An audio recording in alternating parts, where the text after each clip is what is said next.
Eh bien, après avoir vu comment envoyer un mail, comment répondre à un mail et éventuellement comment lier un fichier, comment ajouter une pièce jointe à un mail, voyons maintenant quelques petits éléments de confort dans notre gestion des mails. Nous voyons que le capitaine Crochet est toujours référencé par son nom complet, alors que dans les messages envoyés, nous voyons que notre identité est repérée par l'adresse mail. Alors, ceci n'est pas très joli, ce serait plus intéressant, ce serait plus sympathique d'avoir dans notre logiciel de gestion de mail, d'avoir notre nom, par exemple Jack Sparrow, et que ce nom aussi d'ailleurs apparaisse chez les correspondants. Parce que pour l'instant, chez les correspondants, ce qui apparaît, c'est bien l'adresse mail, ce qui n'est pas très joli, souvent pas très joli en tous les cas. En tous les cas, ici, ce n'est certainement pas très joli. Alors, comment améliorer cela? Eh bien, en utilisant l'outil carnet d'adresses. Je vais pour cela aller chercher dans les mails reçus, Capitaine Crochet, du Capitaine Crochet, et près du nom du Capitaine Crochet, j'ai ici une petite icône qui présente une silhouette d'un personnage avec un petit plus. Lorsque je clique sur l'icône en question, avec le petit mémo qui m'indique que je vais ajouter quelque chose au carnet d'adresses, voilà ce que je fais, et d'ailleurs on me précise, on me confirme que le contact a bien été ajouté. Je vais maintenant aller voir dans le carnet d'adresses. Donc jusqu'à maintenant, je suis resté dans l'outil de courriel qui est là. Je vais maintenant entrer dans l'outil carnet d'adresses. Et qu'est-ce que je découvre dans ce carnet d'adresses? Je découvre parmi mes contacts le capitaine Crochet. Je peux éventuellement améliorer les choses, indiquer un prénom et un nom, si c'est souhaité. Donc ici, par exemple, je vais dire capitaine et Crochet.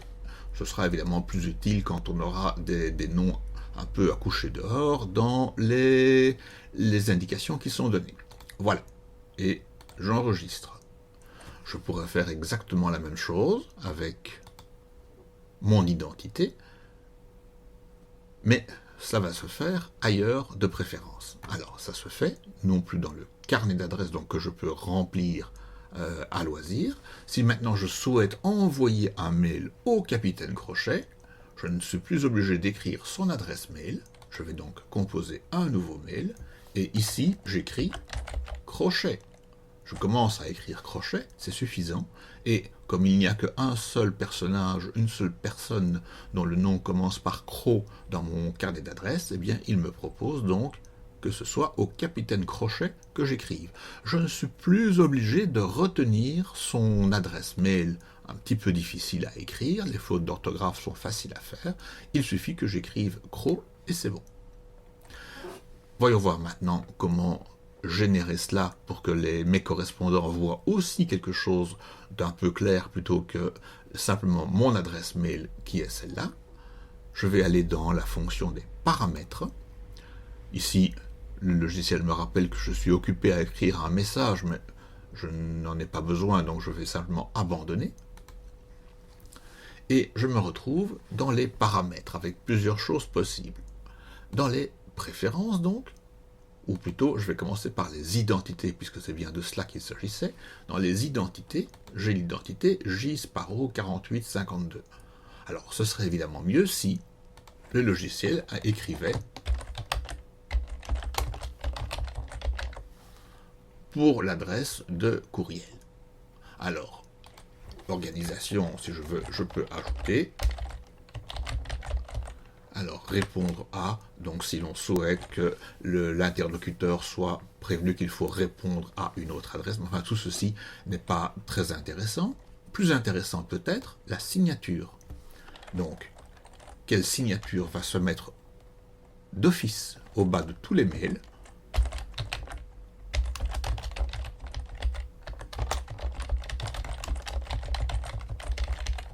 Celle-ci par exemple.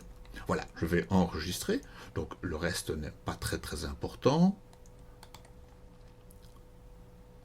Voilà qui est fait, la signature est enregistrée. Si je retourne maintenant dans le courriel et que j'écris un mail, automatiquement, la signature s'indique. Donc je n'aurai plus besoin d'ajouter mon nom, de signer au bas du mail. C'est un avantage. Deuxième avantage, regardez ici maintenant, près de l'adresse mail, il y a le nom exact de la personne, donc Jack Sparrow, qui apparaît, et ce nom apparaîtra également chez les correspondants, ce qui permettra de rendre les choses plus claires. Je vais de nouveau abandonner la rédaction de ce mail que je ne compte de toute façon pas envoyer, et je repasse dans les paramètres. Dans les paramètres, l'interface utilisateur. Donc tout à l'heure, j'ai été dans les paramètres d'identité. Maintenant, je vais dans les paramètres d'interface utilisateur. L'interface, c'est donc ce que nous voyons, nous, utilisateurs. Et on voit ici qu'on a le choix entre deux interfaces différentes.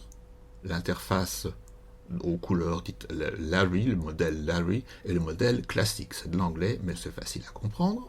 Donc je vais plutôt pour l'instant choisir classique.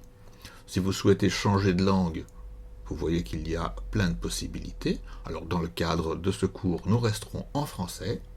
Le fuseau horaire, de nouveau, nous n'y changeons rien. Les dates, le format de date, nous ne changeons pas. Donc nous avons juste changé le thème de l'interface et nous pouvons enregistrer. Voilà. Et nous avons maintenant une interface un petit peu différente, avec toujours les mêmes paramètres dans notre onglet paramètres, avec toujours les mêmes items dans les paramètres dans la gestion du courriel, où nous avons donc les messages reçus, mais la présentation est un tout petit peu différente.